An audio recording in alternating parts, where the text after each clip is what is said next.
مجھے اللہ نے صرف اچھے استاد ہی نہیں دیے جنہوں نے پڑھنا سوچنا،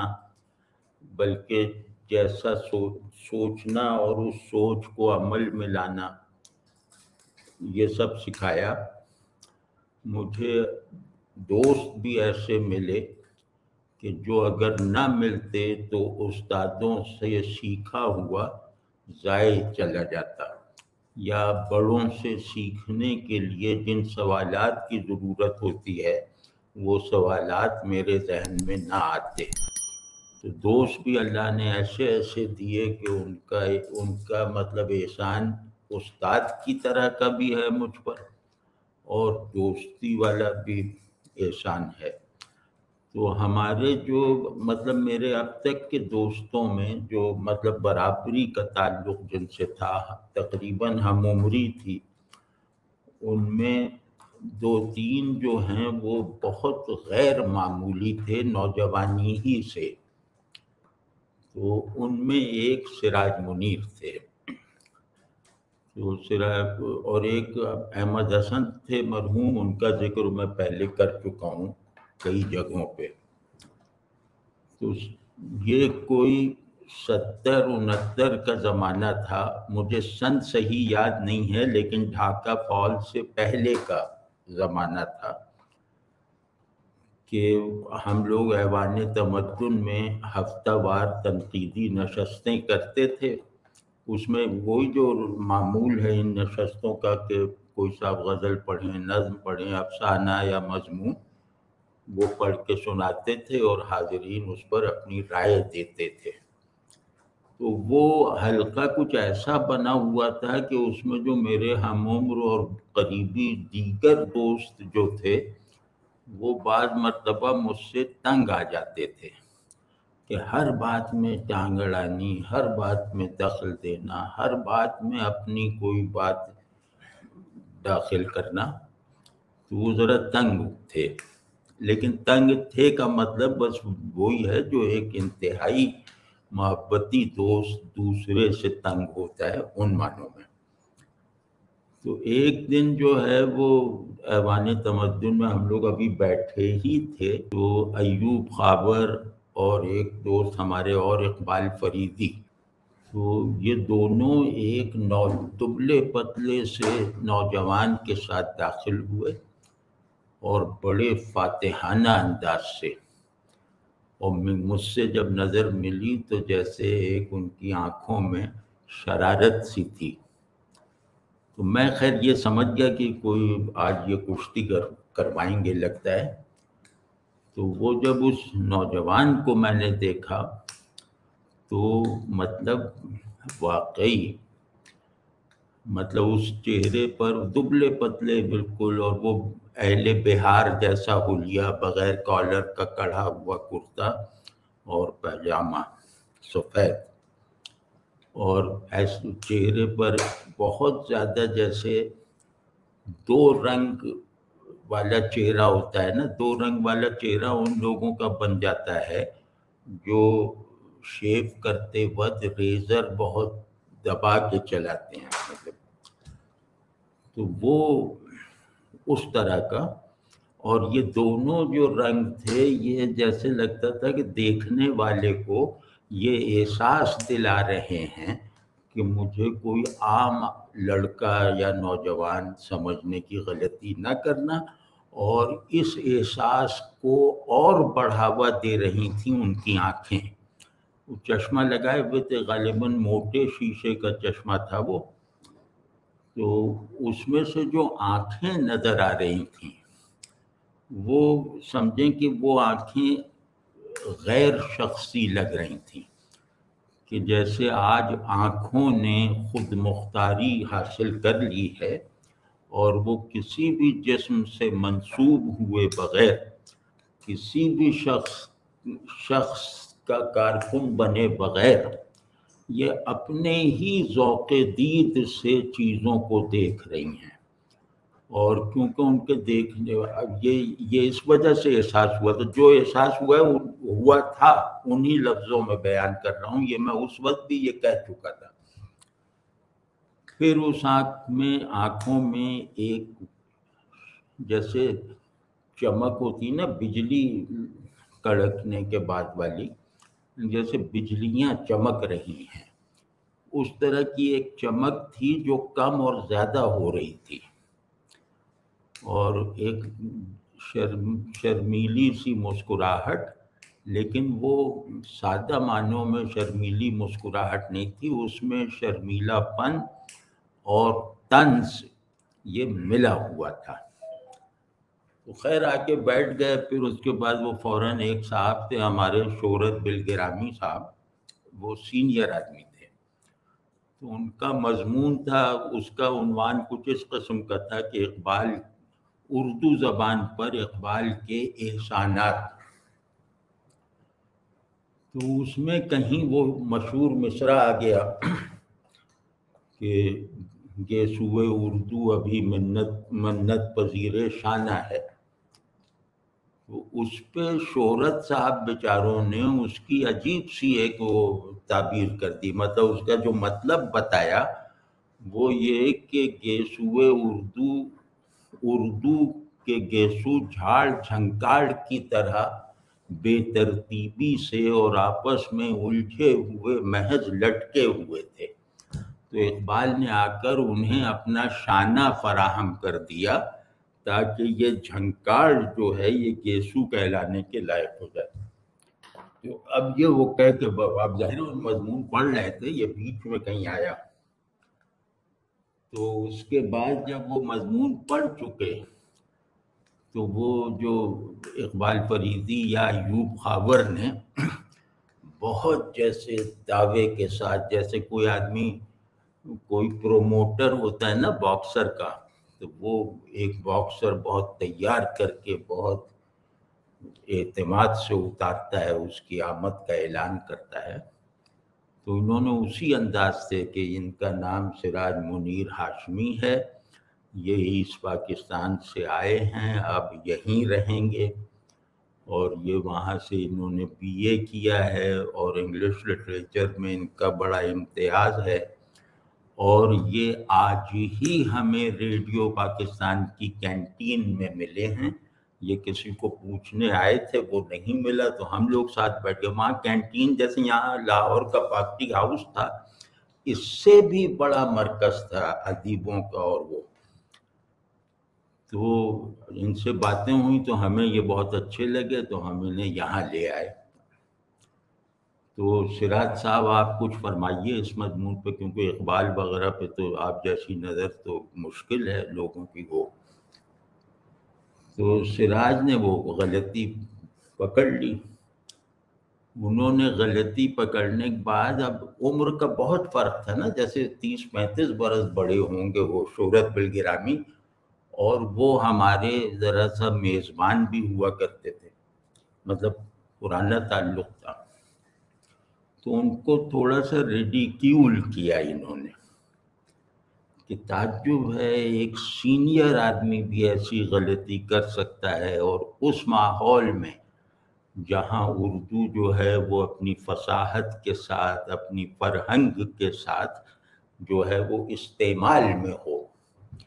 اور پھر اقبال پر مضمون لکھا اور اس میں ایسی انہی کے ایک مصرے میں ایسی غلطی کر دی کہ اقبال نے شانہ فراہم کیا، تو وہ گیسو بنے جنہوں نے اردو کو کے جمال میں اضافہ کر دیا۔ تو کہنے یہ کوئی سوچ بھی نہیں سکتا، یہ غلطی تو ایسی ہے کہ یہ شاید ہی کسی کے ذہن میں آ سکے، تو خاصا مطلب ریڈیکیول کیا۔ اب شہرت بالگرامی پھنس گئے، وہ بہت امدادی نظر سے میری طرف دیکھنے لگے، اور میں ہی ان کا ایک برخوردار وہاں تھا جو ان کے یہاں پہ ان کے خیال میں کام آ سکتا تھا، تو انہوں نے خیر وہ سب کر دیا۔ تو میں نے کہا کہ اب میں نے وہ جیسے دخل دیا بات میں، تو میں نے کہا کہ بھائی غلطی اور صحت کے جو اصول ہوتے ہیں وہ ادب میں اور دیگر علوم میں مختلف ہوتے ہیں، تو ادب میں لفظ کا مطلب اگر اپنا تخلیقی جواز پیدا کر لے تو وہ غلط ہونے کے باوجود قابل تحسین ہے۔ اس کی 1-2 مثالیں میں نے عرض کی۔ تو انہوں نے دیکھے غلطی بھی تخلیقی کی ہے، اور اس غلطی کے نتیجے میں اردو زبان پر اقبال کا جو احسان ہے وہ بہت زیادہ نکھر کر واضح ہو کر سامنے آ گیا، اور اس میں شانے کو انہوں نے کاندھے کے معنی میں لے کر ایک نئی جہت پیدا کر کے دکھا دی، فلاں فلاں فلاں بھائی، اس طرح کر کے کہ گویا اب اردو اقبال کے شانوں پر ٹک کر جو ہے وہ ایک تخلیقی زبان یا ایک مکمل لسانیاتی اسٹرکچر بننے میں کامیاب ہوئی۔ اس طرح ادھر ادھر گھما کے کچھ باتیں کی، تو وہ ایک دم اب ڈائریکٹ بحث شروع ہو گئی، کیونکہ وہاں ہوتا ہی تھا کہ صاحب صدر کو مخاطب کرتے تھے۔ صاحب صدر تھے ڈاکٹر عباس زیدی صاحب، وہ اپنی جگہ ایک شخصیت تھے، وہ جانوروں کے ڈاکٹر تھے، اور جہاں کسی جانور کا ذکر آیا وہاں وہ پکڑ لیتے تھے کہ تمہیں جانوروں کے بارے میں کیا معلوم۔ اب وہ غزل میں بیچارہ ایک وہ شاعر تھے شکیل انجم صاحب، سینئر آدمی، تو انہوں نے اس زمانے میں سراج الدین ظفر کی وجہ سے غزل اور غزال یہ جیسے تلازمے کی طرح لوگ استعمال کرنے لگے تھے، تو انہوں نے ایک عجیب سا مصرع مطلب شعر سنایا اور اس غزل سنائی، اس میں ایک عجیب سا مصرع تھا، اور وہ غالباً ابھی بتاتا ہوں کہ غزال دشت نہیں، غزال دشت غزل غزال دشت غزل ہے رمیدنی آہنگ، مطلب یہ میرا خیال ہے میں نے صحیح سنایا۔ تو اول تو اس کی شکو، اس میں جو مفرس پن، اور تو یہ سب لوگ ان کے سنانے میں واہ واہ کرنے لگے، تو ڈاکٹر صاحب نے، عباس زیدی صاحب نے پکڑ لیا انہیں، ان کا غزال جانتے ہو، ہرن کو کہہ رہے ہو نا، وہاں ہرن کو۔ اب انہوں نے ہرن کی پوری تفصیل، اس کی پوری بایولوجی، اس کا پورا جو ایک نظام ہے وہ سب بتا کے کہا کہ یہ آہنگ وغیرہ یہاں کہاں سے، انہوں نے اچھا خاصا ذلیل کر دیا۔ دوبارہ اب یہ ان کا ذکر اس لیے تھوڑے سے تعارف کے ساتھ کیا ہے کہ ابھی وہ دخل دیں گے آگے چل کے، تو یہ کہنے لگے کہ بھائی شان، مطلب سراج جو ہیں وہ باقاعدہ سے بحث مباحثہ ہونے لگا، تو کہنے لگے کہ شانہ یہاں کنگھے کے علاوہ اور کس معنی میں ہے؟ میں کہا نہیں، اقبال نے شانہ یہاں کنگھے ہی کے معنی میں برتا ہے، لیکن یہ کہ اگر اس کنگھے کے اس فارسی لفظ کو فارسی ہی کے ایک دوسرے مختلف المفہوم لفظ میں بھی کھپا دیا جائے تو اور اس سے حسن پیدا ہو جائے، کوئی معنویت میں اضافہ ہو جائے، تو اس میں کیا حرج ہے؟ اب وہ پھر اس پہ بحث کہ نہیں، اسم یعنی مسمى نہیں بدلا جا سکتا۔ اب یہ میں باتیں بتا رہا ہوں، یہ 17-18 برس کے وہ ہوں گے یا 19 برس کے ہوں گے، تو کہیں اسم مسمى نہیں بدلا جا سکتا۔ ہم نے کہا کیوں نہیں مسمى بدل جا سکتا؟ کہ اب میں آپ کو کہوں کہ آپ افلاطون ہیں تو مسمى بدل گیا نا۔ تو اس طرح بہرحال بحث چلتی رہی۔ پھر میں نے ان سے اس زمانے میں شاہنامہ پڑھ رہا تھا، سبقن، تو شاہنامے میں ایک لفظ تھا آرائش کرنے والی کنگھیوں میں سے ایک خاص کنگھی کے لیے، وہ لفظ میں نے بول دیا۔ میں نے کہا بھائی شانہ اتنا زیادہ مستعمل نہیں ہے یہ لفظ، وہ گیسار یا گیسار اس طرح کا کہ یہ لفظ ہے، اور اقبال نے شانہ اس لیے بھی شاید باندھا ہو کہ کیونکہ گیسو کا جو تعلق شانے سے ہے اتنا ہی تعلق اور لزوم والا تعلق کندھوں سے بھی ہے، تو ایک آدمی نے کمال مہارت سے ان دونوں کو جمع کیا۔ وہ صورت بالگرامی کچھ سمجھ ہی نہیں آ رہا کہ ہو کیا رہا ہے میرے دفاع میں۔ تو خیر یہ سب ہوتا رہا، تو بیچ اور بھی کچھ ہوا، تو بیچ میں وہ کوئی ایسا جھگڑا کھڑا ہو گیا کہ اس میں عباس زیدی صاحب بھی داخل ہو گئے صدر کی حیثیت سے۔ اب وہ جب بھی انہیں صدر بنایا جاتا تھا تو وہ پوری ڈکٹیٹرشپ کا مظاہرہ کرتے تھے۔ انہوں نے کہا دیکھیں میں نے ان دونوں لڑکوں کی بحث سنی ہے، اس میں جذبات تو ہیں اور یہ بھی لگ رہا ہے کہ انہیں ادب شعر اور علم وغیرہ کا شوق ہے، لیکن ابھی انہیں بہت آگے چلنا ہے، ابھی انہیں ہم ایسوں کے سائے میں رہنا ہے، انہیں بہت جلدی ہم سے آگے نکلنے کی دھن میں نہیں پڑنا چاہیے۔ مطلب اپنے آپ مثال بنا کے انہوں نے کہا کہ تم لوگ میرے سائے میں رہو تو پھر یہ جو علم کا شوق ہے یہ علم کے ذوق میں بدل جائے گا، اور فلاں انہوں نے پورے کہانی سنا دی۔ اب جب انہوں نے دخل دیا تو وہ جو ایک فضا میں ٹینشن آ گئی تھی نا وہ ایک دم غائب ہو گئی، سب ہنسنے لگے۔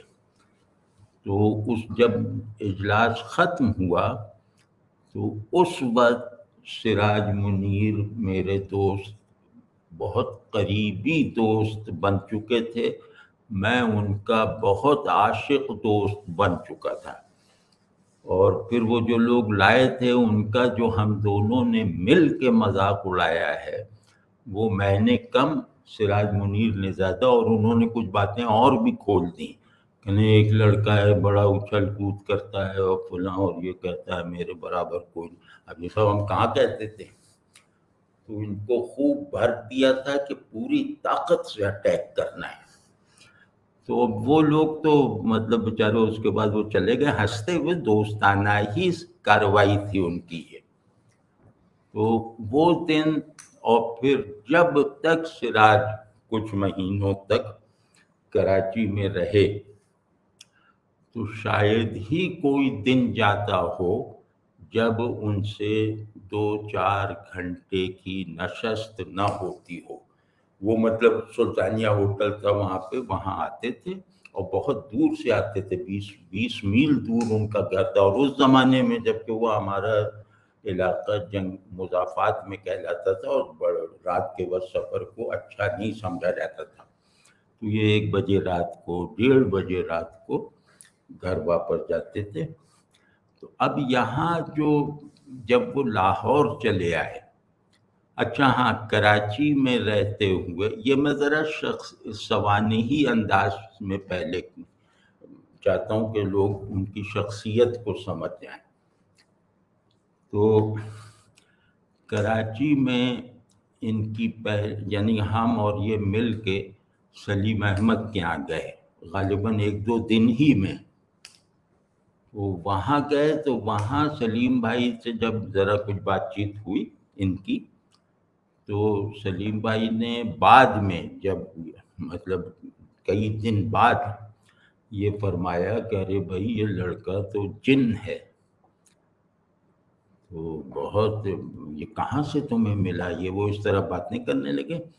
اور مجھ سے کہا کہ اس سے کہو کہ یہ میں اب اس کا منتظر ہوں کا مطلب یہ کہ جب تک کراچی میں ہیں میرے پاس آیا کریں۔ تو پھر ان کی ایک بیٹھک سلیم احمد کے یہاں ہو گئی، اور وہ گویا حلقہ سلیم کے ایک ممتاز رکن کی حیثیت وہاں 1.5 مہینے ہی میں اختیار کر گئے، اور سلیم احمد ان سے بہت خوش رہتے تھے۔ تو اس کے جب سلیم احمد سے ملاقات ہو گئی، پھر میں انہیں لے کے گیا احمد حسن صاحب کے پاس۔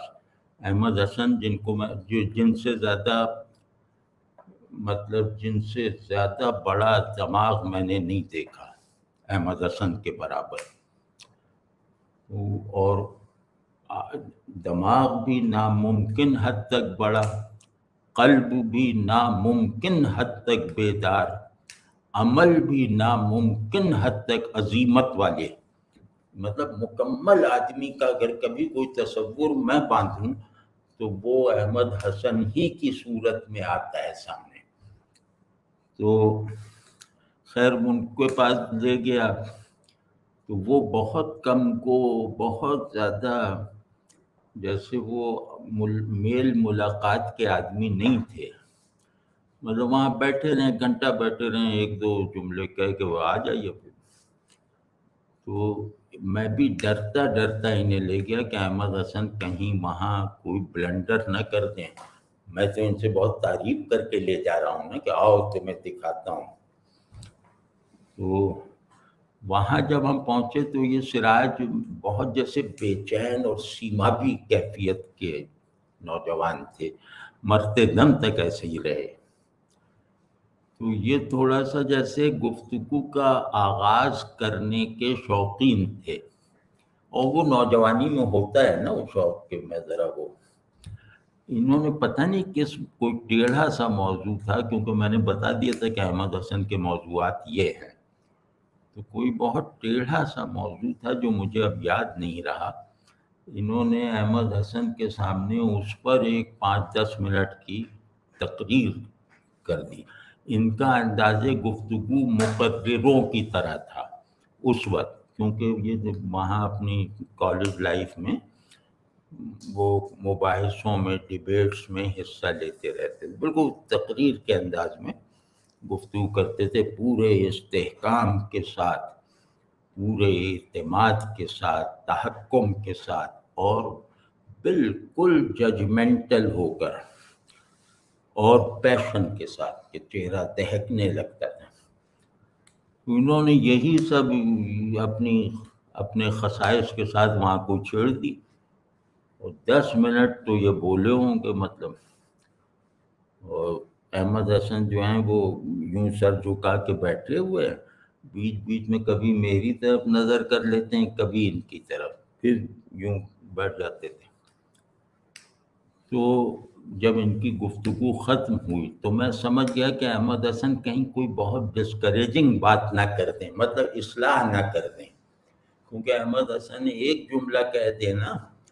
تو بڑے سے بڑے، اس زمانے کے بڑے سے بڑے صاحب علم کی 2 گھنٹے کی گفتگو رد ہو جاتی تھی۔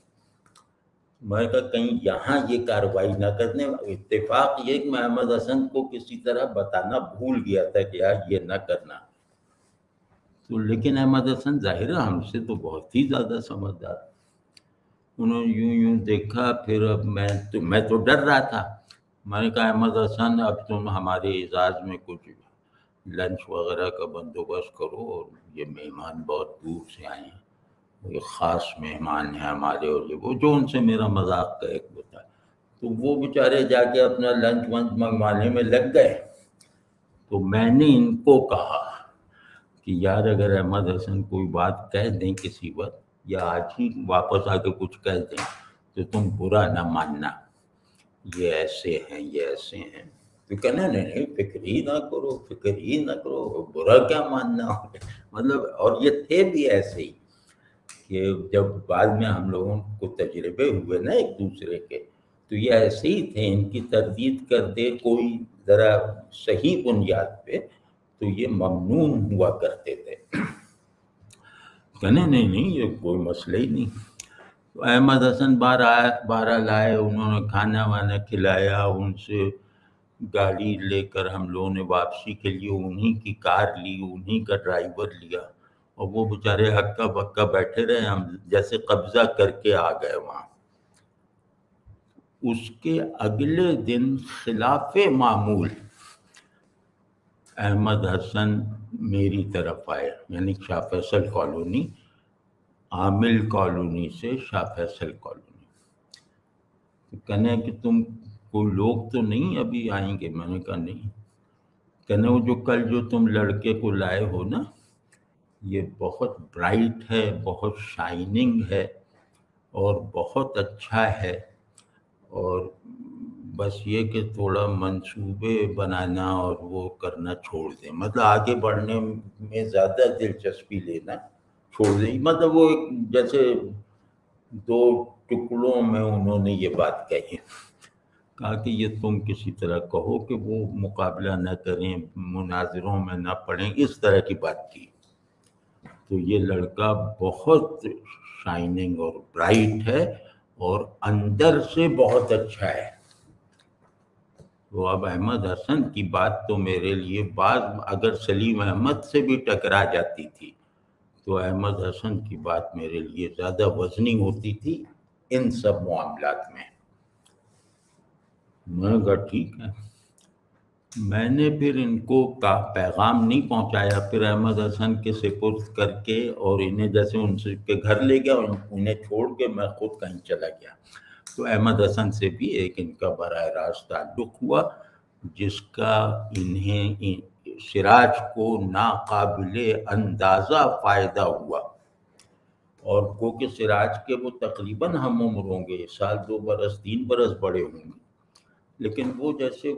وہ آدمی جیسے ہمارے شہر کا تو سمجھیں سقراط تھا۔ تو اس کے بعد سراج منیر جو ہیں وہ اس زمانے میں لکھنے کا کام اتنا نہیں کرتے تھے، مطلب مجھے یاد نہیں ہے کہ انہوں نے کبھی کوئی چیز حلقے میں سنائی ہو اس وقت،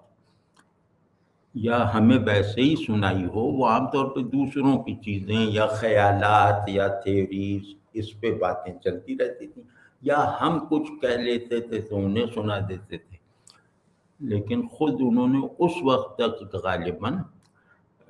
ٹک کے لکھنا نہیں شروع کیا تھا۔ اب یہ 3 ساڑھے 3 4 ماہ ہو گئے، میرے سب دوست ان کے دوست، ان کے بہت سے دوست ہمارے دوست بن گئے، تو انہوں نے کچھ مہینے ہی میں کراچی کے ادبی حلقوں میں کو جو ہے وہ چوکنا ہونے پر مجبور کر دیا، اور بہت سے لوگ جیسے مجھے اندازہ ہوتا تھا کہ ان سے حسد کرنے لگے، اور بہت سے لوگ جو ہیں وہ سینئرز، ان کی آنکھیں انہیں دیکھ کے چمک اٹھتی تھیں۔ تو دونوں طرح، جیسے ایک شخص میں عظمت کے عناصر ہوں تو اسے اسی 2 طرح کے لوگوں سے زیادہ سابقہ پڑتا ہے، تو ان کے ساتھ وہ سب ہونے لگا۔ تو پھر کچھ مہینے گزر گئے، اس کے بعد یہ والد صاحب کے کہنے پر ان کے والد صاحب بھی آ گئے، پھر ان کے گھر والے بھی آ گئے جو ایسٹ پاکستان میں تھے، تو یہ لوگ لاہور منتقل ہو گئے۔ لاہور آنے کے بعد سراج منیر کی پرتیں بہت تیزی سے کھلنے لگی، یعنی ان کے اندر موجود جو قوتیں تھیں، جو صلاحیتیں تھیں، وہ بہت تیزی سے کھلنے لگی۔ یعنی کراچی کا لگتا ہے ماحول ایسا نہیں تھا، یہاں کا ماحول بہت گرما گرم، زندہ اور تصادم اور اختلاف اور لڑائی جھگڑے سب سے بھرا ہوا تھا۔ یہاں انہوں نے لکھنا بھی شروع کیا، اور لکھنا بھی کئی اصناف میں شروع کیا، اور پھر یہ گورنمنٹ کالج میں ایم اے انگریزی کے اسٹوڈنٹ بھی تھے، تو وہاں بھی سمجھیں کہ استاد انہیں اپنا شاگرد کہتے ہوئے گھبراتے تھے، مطلب ان کی زبان سے جیسے نکلنا مشکل تھا یہ کہ سراج منیر ہمارے شاگرد ہیں، یہ مطلب ان کا حال تھا۔ تو پھر یہاں حلقہ ارباب ذوق بہت بڑی روایت تھی، اور بہت لوگ آتے تھے اس میں، مطلب آج کی طرح لاہور ویرانہ نہیں تھا، بالکل جیسے بہت بڑے بڑے لوگوں کا گڑھ تھا، اور ہر شعبے میں۔ تو یہ یہاں جب پہنچے تو یہاں 2-3 طرح کے جیسے مضبوط ادبی گروپس تھے، ادبی اور علمی۔ تو ایک گروپ تھا، وہ ڈاکٹر عزیز الحق صاحب تھے، ایک وہ مارکسسٹ تھے، کمیونسٹ تھے، اور انتہا درجے کے پڑھے لکھے تھے، اور مطلب یہ کہ ان کے بارے میں مشہور تھا کہ ان سے بحث کرنا ناممکن ہے۔ وہ جب بھی حلقے میں آتے تھے یہاں کے لاہور کے تو بالکل چھا جاتے تھے، لیکن وہ کمیونسٹ تھے، لیفٹسٹ تھے، کمیونسٹ تھے، اور بہت آؤٹ سپوکن تھے، لیکن انہیں جیسے سب کچھ ان کے فنگر ٹپس پہ تھا، یہ مارکسزم، کیپٹلزم، فلسفہ، نفسیات، ادب، تھیوری، اور بولنے میں وہ بہت اچھے تھے۔ تو سراج جب یہاں آئے تو اس وقت ڈاکٹر عزیز الحق کا جیسے ایک دبدبہ سا قائم تھا بڑے سے بڑے ادیب پر. تو یہ جب آئے تو ان کو ظاہر وہ کیا نام ہے ڈاکٹر عزیز الحق بھی تھے اور یہ شاید اس وقت تک ان سے ٹھیک سے واقف نہیں تھے. انہوں نے بس حسب معمول وہ اپنی ایک تقریری انداز میں جیسے لیکچر دینا شروع کیا. ڈاکٹر عزیز الحق اور ان کا پورا جو گروپ تھا وہ بڑے غصے سے اور مطلب تمسخر سے ان کی طرف دیکھنے لگے. اور یہ دیکھنے والوں نے بتایا ہے کہ ڈاکٹر عزیز الحق نے وہ اپنے گروپ کی طرف دیکھ کے کہا کہ ابھی ٹھیک کرتا ہوں، مطلب آنکھوں میں. تو جب یہ کر چکے اس کے بعد ڈاکٹر عزیز الحق صاحب نے کہا کہ یہ انتہائی غلط باتیں لیکن اتنی خوبصورتی سے کہنا یہ مجھے اچھا لگا. اب یہاں سے انہوں نے گفتگو کا آغاز کیا اور پھر جو انہوں نے کہا اس سب کو انہوں نے اپنے طور پر جیسے نگیٹ کر دیا. ان کی گفتگو بہت ہی لمبی چلی گئی. ظہیر کاشمیری صاحب جو ہیں وہ صدارت کر رہے تھے تو انہوں نے تنگ آ کے کہا یار اب کوئی اور تو بول ہی نہیں پا رہا اور یہ ہے وہ ہے، بس میں اجلاس ختم کرتا ہوں. انہوں نے زبردستی اجلاس ہی ختم کر دیا. اس کے بعد باہر نکل کر یہ سراج بتاتے ہیں کہ باہر نکل کر عزیز الحق صاحب نے ان کا ہاتھ تھاما، دبایا بڑوں کی طرف. وہ کچھ بڑے تھے، زیادہ نہیں عمر تھی ان کی، میرا خیال ہے 40-42 سال ہوگی موت کے وقت. انہوں نے دبایا اور کہا کہ دیکھو میں اس لیے زیادہ بولا کہ تمہیں جواب دینے کا موقع نہ ملے اور تم بہت پڑھے لکھے ہو ماشاءاللہ، بہت اچھے ہو. اور وہ بس وہاں تو گروپنگ ہوتی ہے، اس میں ہر آدمی اپنے اپنے گروپ کا ترجمان ہوتا ہے تو وہاں ذرا اپنی عزت بچانی پڑتی ہے. لیکن تم دل پہ نہ لینا، تم ابھی نوجوان ہو اور بس آگے بڑھو. تو عزیز الحق صاحب نے بھی، ڈاکٹر عزیز الحق نے، انہوں نے بھی ان پر ایسی شفقت اور ایسا التفات فرمایا کہ پھر مارکسسٹ تھیوری کا بیشتر اصولی حصہ سراج نے ان سے پڑھا لیکن زیادہ موقع نہیں مل پایا کیونکہ ان کا قتل ہو گیا تھا. تو لیکن ان کے درمیان تعلق انتہائی اختلاف پر رہتے ہوئے دوستانہ تھا، یا یوں کہہ لیں کہ سراج کچھ پہلوؤں سے انہیں اپنا استاد مانتے تھے. پھر اب یہ سب کچھ ہوا ہے 1 مہینے کے اندر. اس کے بعد پھر ظاہر ہے کہ سراج تھے، حلقہ تھا، ان کی گفتگو پہ واہ واہ ہوتی تھی. مطلب یہ حلقے کی روایت نہیں تھی کہ کوئی آدمی بول رہا ہو تو اس پہ لوگ کہیں واہ سبحان اللہ. تو ان کی میں نے دیکھی کہ ان کی گفتگوؤں پہ سبحان اللہ، واہ واہ ماشاء اللہ اس طرح آوازیں آتی تھیں. تو اب یہ پورے لاہور کے آپ یوں سمجھ لیں کہ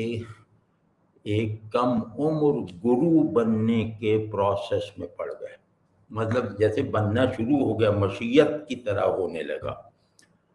یہاں تک کہ اس شہر میں کوئی صاحب علم، یعنی صاحب علم دوسرے معنوں میں کہ ادیب یا فلسفی یا نفسیات داں وغیرہ، یہاں کوئی صاحب علم ایسا نہیں تھا جو سراج منیر کا مداح نہ ہو.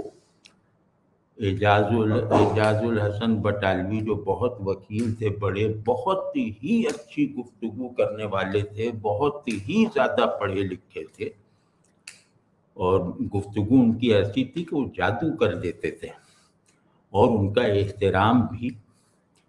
تو وہ سراج منیر کو جو ہے وہ بار بار اپنی طرف بلوانا، بار بار ان کو مطلب کوشش کرنا کہ زیادہ وقت گزرے سراج کے ساتھ. تو یہ انہوں ہی نے مطلب قرۃ العین حیدر پہ ان سے ایک مرتبہ ایک مضمون لکھوایا جو میرے خیال میں وارث علوی کی تحریروں کے بعد قرۃ العین حیدر پر لکھا گیا سب سے اچھا مضمون یا مقالہ ہے۔ تو مطلب یہ کہ وہ کیا نام ہے بٹالوی صاحب نے، کیونکہ وہ بڑے تھے بہت، ان کے والد کی عمر کے تھے، تو انہوں نے ان کی سرپرستی بھی کی، ان کے لیے جگہ بنائی، پھر صرف لاہور تک ہی نہیں، ان کو اسلام آباد وغیرہ میں بھی انہوں نے اسپیس دلوائی علمی حلقوں میں۔ مطلب انہوں نے بہت محبت کا مظاہرہ کیا، اور یہ وہ نہیں کہتے تھے کہ مجھے سراج سے محبت ہے جس کی وجہ سے میں یہ سب کر رہا ہوں، وہ یہ کہتے تھے کہ سراج کی سب کو ضرورت ہے اس لیے میں یہ سب کر رہا ہوں۔ تو یہ سراج منیر کا ابتدائی دور تھا، جس کو ہم کہہ سکتے ہیں کہ سن 75 تک سراج منیر لاہور میں اس ماحول میں مرکزیت کے ساتھ اپنے ہیبت ناک ڈائنامزم کے ساتھ اور ایک بہت بڑے حلقے کے لیڈر کی حیثیت اختیار کر چکے تھے سن 75 تک۔ اس کے بعد جو ہے وہ سراج منیر تھوڑا روحانیت، کیونکہ گھر کا ماحول دینی تھا، تو روحانیت کی طرف آئے، کچھ ایک سلسلے میں بیعت ہو گئے، اور لیکن یہ کہ یہ ادیب تھے نا، تو ذرا سے کاہل بھی ہونا چاہیے آدمی کو، ویسے ہی تھے وہ، سبق یہ بڑے بڑے لے آتے تھے، کرتے نہیں تھے کچھ۔ تو پھر اس کے مطلب اب صوفی ہونے کی ذمہ داری بھی انہوں نے ادیب کی طرح ادیب کے قلم سے پوری کی، سلسلہ اپنا مشہور کروایا، ان لوگوں کے جو خیالات تھے وہ اس کی پاکستان کی حد تک بہترین ترجمانی کی، اور پھر وہ جو ایک یونیورسلزم ان کے یہاں تھا، پیرینیل وزڈم وغیرہ کے جو موضوعات تھے، جو ان کے سلسلے کے آفیشل موضوعات بلکہ معتقدات تھے، وہ جناب یہ خوب اس کی وکالت کرنا، ادبی محفلوں میں بھی اس کے ذکر کی گنجائش نکال لینا، حتیٰ کہ ادبی تنقید میں یہ شوان اور برکھارٹ ایسے لوگوں کو سند بنا کے پیش کرنا، مطلب اتنا یہ متاثر تھے۔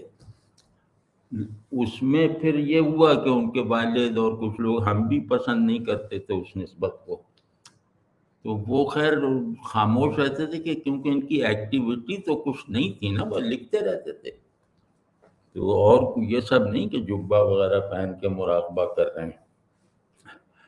تو وہ چلتا رہا بہرحال۔ لیکن وہاں اس حلقے سے، یعنی پیرینیل فلاسفی والے شاذلی آرڈر سے ان کے تعلق کا انہیں ایک اور رخ سے، روحانی اور دینی پہلو نہیں لیکن ایک اور جہت سے بہت فائدہ ہوا، اور وہ فائدہ یہ ہے کہ یہ ادب کو اس کی روحانی ساخت یا اس کے روحانی جوہر کے نفوذ کے ساتھ سمجھنے کے یا دیکھنے کے لائق ہو گئے۔ یعنی یہ عسکری صاحب کے ذوق پر آ گئے۔ یہ عسکری صاحب سے اس وقت تک نہیں ملے تھے، لیکن ظاہر ہے سلیم احمد سے نسبت کی وجہ سے متاثر بہت تھے، تو یہ اس حد تک ان کے قریب آ گئے، کیونکہ یہ جو پیرینیل فلاسفی یا اسکول آف ٹریڈیشن ہے، اس کا تعارف عسکری صاحب نے ہی اردو دنیا میں کروایا تھا، تو عسکری صاحب کو انہوں نے اپنے لیے معیار بنا رکھا تھا یا سند بنا رکھا تھا، تو رفتہ رفتہ اس تربیت کے نتیجے میں ان کتابوں اور اس لٹریچر کے سنجیدہ مطالعے کے سبب سے ان کے اندر لگنے لگا کہ جیسے ایک قلب ماہیت شروع ہو گئی ہے ادبی معنی میں، کہ اب یہ سراج منیر شاید نہ رہ جائیں، محمد حسن عسکری بن جائیں۔ اس طرح کا عمل ان میں واضح طور پہ شروع ہوتا ہوا دکھائی دیتا تھا، اور جو ان کے دوست تھے وہ سب اس بات پہ خوش ہوتے تھے۔ اور مطلب لیکن جو مذہبی دوست تھے وہ اس نسبت سے نالاں رہتے تھے، اور بحث مباحثہ ہم سے بہت زیادہ بحث مباحثہ ہوتا تھا ان کے، جب یہ کہتے تھے کہ وہ قطب ہیں اور غوث ہیں اور پتہ نہیں 300 سال میں ان جیسا کوئی نہیں پیدا ہوا، تو پھر بحث بہت ہوتی تھی میری خاص طور پہ۔ لیکن مجھے یہ اطمینان رہتا تھا کہ انہیں کرنا کرانا کیا ہے، یہ تو ویسے ہی اب یہ ادیب بننے میں، اپنی ادب شناسی میں اسے مفید بنا رہے ہیں، بس ٹھیک ہے، بہت اچھا ہے۔ تو اس وجہ سے وہ بہت زیادہ گرما گرم مباحثہ وغیرہ ان سے نہیں ہوتا تھا اسی خیال سے۔ تو خیر اس سے بھی وہ پھر آخری عمر میں وہ گولڑا شریف میں ایک صادق صاحب تھے، وہ لالا جی کہلاتے تھے غالباً، تو ان کے بہت زیادہ قریب ہو گئے اور ان کے دیے ہوئے اوراد وغیرہ کرنے بھی لگے۔ لیکن یہ بات کی بات ہے، یہ جیسے میں نے ان کی فکری اٹھان کا ایک ذرا جامع سا اور متنوع سا منظر دکھایا ہے۔ اب کچھ باتیں میں ان کی شخصیت پر، ان کی خصوصیات پر اور ان کے باطن کی بھلائی اور اچھائی پہ کرنا چاہتا ہوں، اور اس میں ظاہر ہے کہ مطلب مجھ سے تو وہ یہی کہتے تھے کہ تم میرے سب سے اچھے دوست ہو، تو مطلب ان سے بہرحال یہ تعلق تو تھا کہ کوئی چیز راز نہیں تھی ان کی۔ اور ہاں، ہم لوگوں میں جب یہ لاہور آ گئے تو پھر خط و کتابت ہوتی تھی، وہ خط و کتابت اگر محفوظ رہ جاتی تو وہ ایک اچھا خاصا مجموعہ مکالمات تیار ہو جاتا، جس سے اور کچھ ہوتا یا نہ ہوتا آج کے نوجوانوں کو کچھ تحریک ملتی کہ یہ ٹین ایجرز کن موضوعات پہ کس اعتماد کے ساتھ اور کس بلند آہنگی کے ساتھ بڑے بڑے دعوے کر رہے ہیں۔ تو اس میں بھی عجیب عجیب واقعات ہوتے تھے کہ انہوں نے کہا قول عشرہ، ہمیں کہا کون؟ تو انہوں نے مذاق اڑایا کہ تم نے یہ کیا جاہلانہ بات کہتی، کون؟ یہ کوئی آدمی تھوڑی ہیں، یہ تو ایک کاسمک آرڈر ہے۔ تو اب میں نے تو اسی طرح سمجھا تھا کہ یہ کوئی آدمی ہیں بڑے، میں نے پھر بات بنائی کہ کون کیا صرف آدمی کے لیے کہا جاتا ہے؟ اب اس طرح کی جو نوک جھونک اور اس کے حق میں بڑے بڑے خود ساختہ دلائل، یعنی 10 15 صفحوں کے خط ہوتے تھے، تو وہ جاری رہتے تھے، اور اس دوران میں ان کا کراچی آنا، میرا لاہور آنا، یہ سب، اور ان کے ہی گھر ٹھہرنا۔ تو خیر ان کا ایک بات، ایک بہت ہی بنیادی اچھائی سے جو میرے خیال میں شخصیت میں خوبیوں کے لیے سنگ بنیاد کی حیثیت رکھتی ہے، وہ ہے اپنے چھوٹوں پر اپنی طاقت سے زیادہ مہربان رہنا۔ چھوٹوں میں بچے بھی آ جاتے ہیں، چھوٹوں میں شاگرد بھی آ جاتے ہیں، چھوٹوں میں ماتحت بھی آ جاتے ہیں، کیونکہ وہ ماشاءاللہ وہ اسلامک وہ ادارہ ثقافت اسلامیہ کے ڈائریکٹر بھی تھے۔ تو جتنا خوش ان کے ماتحتوں کو میں نے دیکھا ہے ان سے، ویسا کسی اور افسر کے ماتحتوں کو جس کو میں جانتا ہوں نہیں دیکھا۔ بالکل مطلب، اور اس میں کوئی دکھاوا نہیں تھا۔ بعض لوگ چھوٹوں پر مہربانیاں کرتے ہیں لیکن سرپرستانہ انداز میں، اور تھوڑا سا ادھر ادھر بھی دیکھ لیتے ہیں کہ کوئی دیکھ رہا ہے یا نہیں۔ ان میں کچھ بھی نہیں تھا، یہ ہر ایک کے پاس پہنچ جاتے تھے، ہر ایک، ان کے یہاں کا مالی تھا، وہ غالباً عیسائی یا ہندو تھا، اس کی ذرا سی کوٹری تھی، اس میں گھس کے اب اس سے پوچھنا ہے کہ تم لوگوں کے چکر اور وہ جو ان کا نظام مراقبہ وغیرہ ہے وہ کیا ہے. تو اسی طرح کوئی بھی ان کا کوئی ماتحت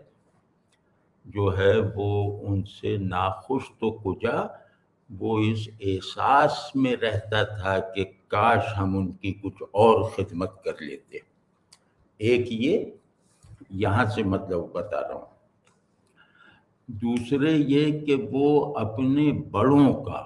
اب وہ بڑا عمر میں بھی ہو تو بڑا ہے، لیکن جیسے اپنے اساتذہ کا یا جن سے انہیں فائدہ اٹھانا ہے علمی یا روحانی یا پہنچا ہے، ان کا مثالی ادب کرتے تھے. مطلب جیسے سلیم احمد کا ادب کرتے تھے، جیسے اور کو ضمیر علی بدایونی کا ادب کرتے تھے، اور جیسے مطلب اپنے والد کا جس طرح ادب کرتے تھے، اعجاز حسن بٹالوی کا جیسا ادب کرتے تھے، عسکری صاحب کے سامنے غائبانہ جس طرح مؤدب رہتے تھے، اور پھر آخر میں ڈاکٹر برہان احمد فاروقی صاحب سے جس طرح کے ادب اور خدمت کا تعلق انہوں نے رکھا، وہ بالکل کلاسیکل شاگردوں اور مریدوں کی یاد دلا دیتی ہے. اور پھر یہ سب کچھ دکھاوے کے ساتھ لوگوں کو بتا کر نہیں کیا. ان کے قریبی لوگوں کو بھی ان کی اس طرح کی ایکٹیویٹیز کا پوری طرح علم نہیں تھا. اور اس کے بعد یہ کہ جس کی وہ فرض کیا، میں اگر کوئی ضرورت مند ہے ان کا ماتحت یا کوئی بھی شخص، اس کی وہ کوئی مالی مدد کرتے ہیں تو پھر اس مالی مدد کے کرتے ہی کچھ دن کے لیے اس سے اوجھل ہو جاتے تھے، اور اس کے بعد اس سے ملتے تھے تو اس وقت تک وہ اس ممنونیت سے جیسے وقت گزرنے کے ساتھ نکل چکا ہوتا تھا، پھر وہی بے تکلفی کے مراسم. یہ میری نظر میں ان کا بہت بڑا وصف تھا کہ جن پر احسان کرتے تھے ان سے برابری کے تعلق کو متاثر نہیں ہونے دیتے تھے. یہ بہت بڑی بات ہوتی ہے. تو اسی طرح مطلب اور اپنے دوستوں کا خیال، مجھے وہاں سے بلوایا نوشہرہ سے کہ ادارے میں آ جاؤ. میری تو اپوائنٹمنٹ یہاں ہوئی تھی ادارہ ثقافت اسلامیہ میں سن 85 میں. تو یہاں پہنچ کے پھر وہ ایک اور صاحب کے اصرار پہ اقبال اکیڈمی جوائن کر لی، اور وہ غالباً بہتر فیصلہ ہوا. تو اب میرے مفادات کی نگرانی کر رہے ہیں کہ اس کی کتاب چھپ جائے، وہ ہو جائے، وہ ہو جائے، ترجمے کروا رہے ہیں اور کام پہ کام دیے چلے جا رہے ہیں. اور یہ کہ بلکہ لاہور میں جب منتقل ہوا ہوں تو ان کا جو گھر تھا، جو انہیں چھوڑ کے فیصل ٹاؤن آنا تھا، وہ گھر انہوں نے مجھے دلوا دیا. تو اس طرح کا، اور ان سب کا کوئی تذکرہ نہیں تھا. مطلب میں کبھی میرے ذہن میں بھی نہیں آیا کہ میں ان کا اس بات پہ یا اس بات پہ شکریہ ادا کروں. ذہنی میں نہیں آیا. ظاہر ہے یہ ان کے ساتھ تعلق اور ان کی طبیعت کی رعایت کرتے ہوئے ذہن میں نہیں آیا نا، کیونکہ مجھے معلوم تھا کہ اگر ان کا شکریہ ادا کیا تھوڑا سا بھی رسمی انداز سے تو انہیں تکلیف پہنچے گی. تو اب جس آدمی کو جو اپنے احسان مندوں کی طرف سے شکریہ سننے کا روادار نہیں ہے، تو اس کی شخصیت میں جو ایک شفافیت، ایک بنیادی ترین خیر، ایک لطافت، ایک روشنی اور رنگینی جس طرح کی ہوگی، اس کا مطلب کچھ تو ہم تصور کر سکتے ہیں. لوگ اپنے معاصرین کی تعریف میں بخل کرتے ہیں اکثر ہر ڈسپلن آف نالج میں یا ڈسپلن آف لائف میں، کہ ایک روایت میں ایک شخص ممتاز ہو گیا اللہ کے فضل سے، تو وہ دوسرا جو کوئی ابھر رہا ہو اس کی تعریف نہیں کرتا. مطلب زیادہ تر یہی دیکھا گیا. اسی وجہ سے اس کے محاورہ بن گیا تھا کہ معاشرت کا مطلب یہ کہ یہ لوگ ایک دوسرے کا مرتبہ دونوں پہچانتے تو تھے، لیکن معاشرت کی وجہ سے تعریف نہیں کرتے تھے ایک دوسرے کی.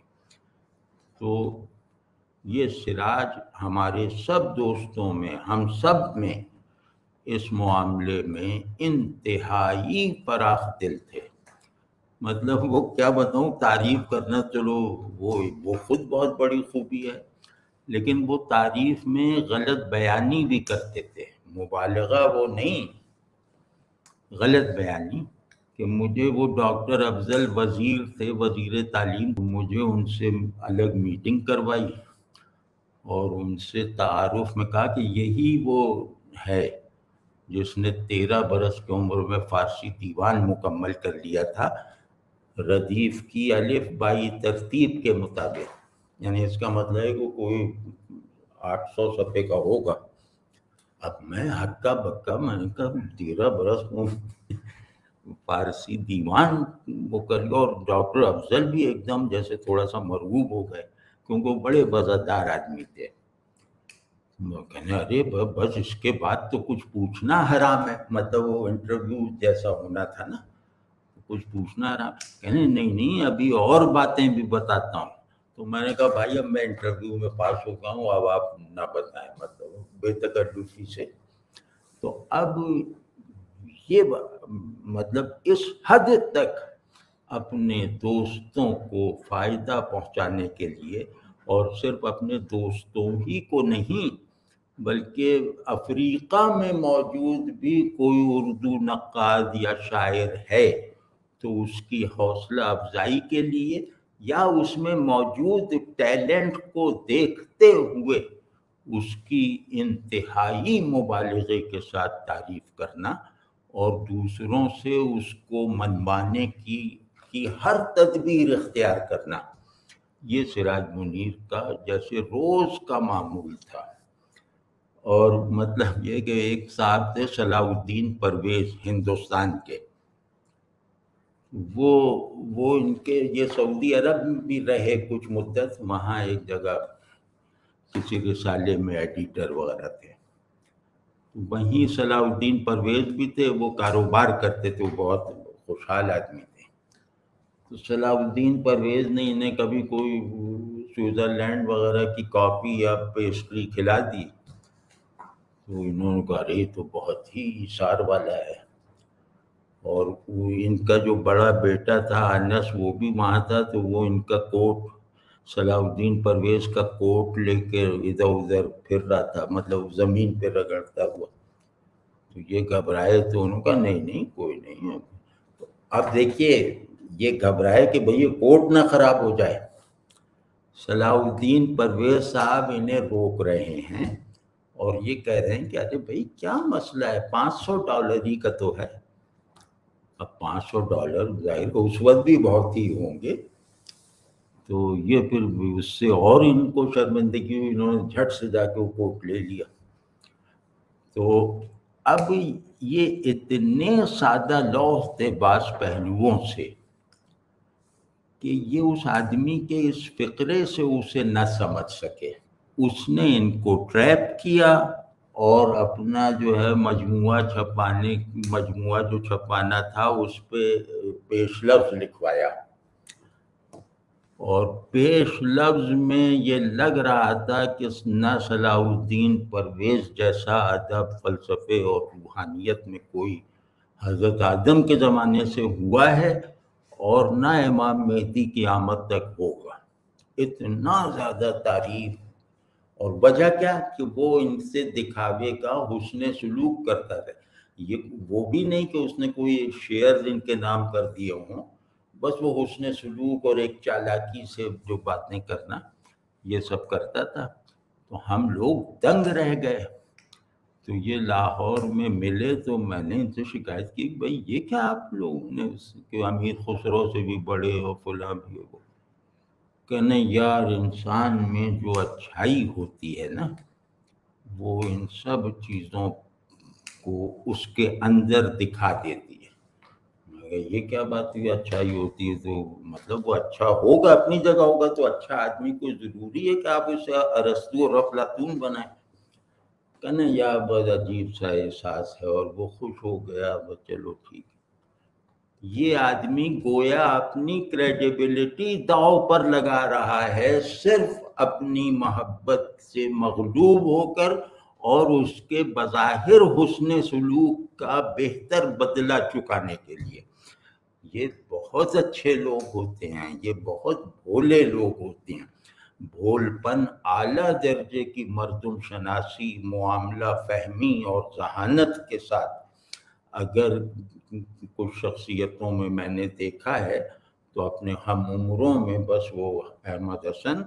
اور سراج منیر میں دیکھا ہے۔ تو پھر جب یہ سیاست وغیرہ میں چلے گئے، ان کو اصل میں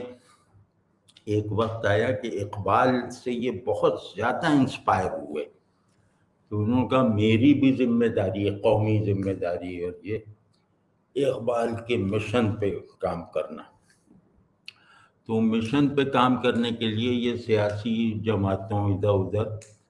وہ دیکھنے کے لیے نکلے کہ کون ساتھ دے سکتا ہے،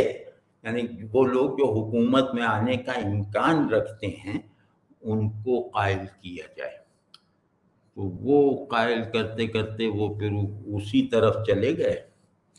اور وہاں جا کر جو ان پر دباؤ پڑا ہے۔ احمد حسن کینیڈا جا رہے تھے، جاتے جاتے ان کو کہہ کے گئے کہ دیکھو تم میری کوئی بات نہ مانو، یہ بات میری مانو کہ تم ان چکروں میں نہ پڑو، تمہاری شخصیت بھی متاثر ہوگی، تمہاری صلاحیت بھی متاثر ہوگی، اور تمہاری شہرت بھی متاثر ہوگی، اور یہ دباؤ تم سے برداشت نہیں ہو پائے گا۔ لیکن یہ کہ اب یہ بھی اپنی جگہ سچے تھے، ان کے والد بھی کہتے تھے کہ نہیں امت کے لیے سوچو، امت کے لیے کام کرو۔ تو اب وہ امت کے لیے کام کرنے کے لیے وہ پاکستانی رہنماؤں میں ظاہر اب ہمارے پاس اور ہے کیا، اس میں وہ چلتے چلے گئے۔ وہاں وہ جیسے کارل مارکس کی طرح لینن پیدا کرنے کی کوششوں میں لگے رہے، اور لینن ظاہر ہے کہ اب شیخ چلی کو آپ کتنا بنا دیں گے، لینن تو نہیں بن سکتا وہ۔ تو اب اس میں مایوسی بھی بار بار ہوتی تھی، امید بھی بار بار ابھرتی تھی، اور ایک مسلسل دباؤ میں رہنے کی وجہ سے دنیا سے رخصت ہو گئے، ایک ایسی عمر میں جس عمر میں مطلب مرنے کا تصور عموماً نہیں آتا کسی کے لیے بھی ذہن میں، کہ 40 کے پورے نہیں ہوئے تھے اور دنیا سے چلے گئے۔